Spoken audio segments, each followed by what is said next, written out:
Epilogue. Because I was in my hometown, which is tiny and where people know me, where I'm related to so many, where people all know my parents and brothers, there initially seemed to be no tracking. There were definitely no gangsters and no zombies like down south. This could have been for several reasons. Maybe they were being very stealth, which makes sense. Maybe the drugs had started to work and I was no longer having hallucinations, but I doubted that. I got a really good mental health team in the town nearby consisting of a very cool mental health nurse and a young, understanding male psychiatrist. That also helped with convincing me that it had all been a bad, psychotic episode dream. He attempted to diagnose me with bipolar disorder, saying that all the stress and trauma in my life, which probably had made me depressed for decades, can sometimes result in a psychotic episode later in life. So it was a late-stage bipolar disorder, which isn't common but isn't unheard of. I went along with it, but it didn't explain Thailand. That really happened.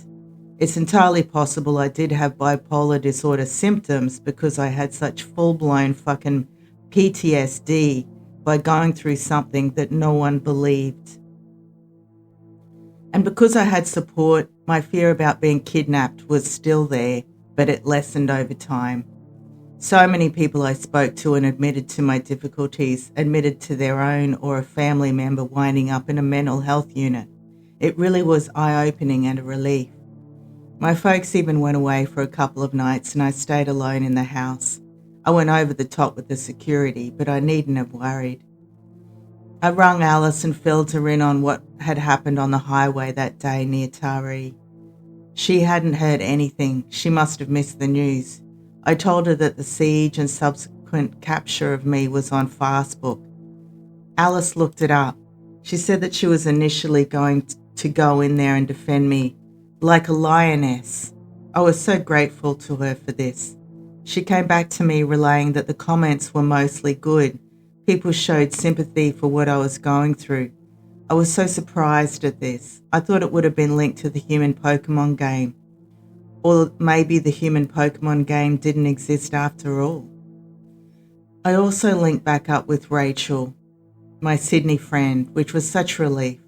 She had been pissed off with me, but she was so happy to have me around again. She too looked up the footage. She said I didn't look like myself, didn't move like myself. She said it was too hard to tell it was me.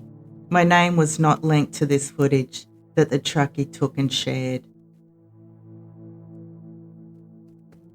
I have a non-blood related auntie who's a nun and who has known me all my life. I went and spent time with her, which was therapy in itself. I even went down to the beach near where she lived.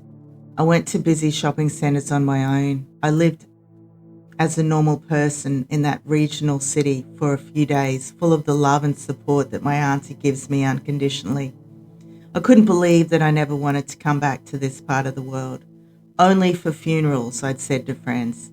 How life can come at you with the opposite of your plans. While I was staying with her, another non-blood related niece like me came to visit. I've known this woman since our 20s. We're not close, but we certainly know each other, coming from the same kind of self-inflicted life, middle-class kids going off the rails into booze and drugs. I really liked this woman and I was happy to see her. We were sitting next to each other on the couch. I saw her fiddle with her phone. I saw the screen had the camera open. It was videoing but hidden, so only recording our conversation. The deadbeat dad to her kids has a severe gambling and alcohol addiction. He still controlled her. I knew what was going on here. I'd seen it before. I fully believe that I'm still being tracked. They just turn the location off in my hometown in case someone I know comes and tells me what's going on. I'm still the woman they hunt.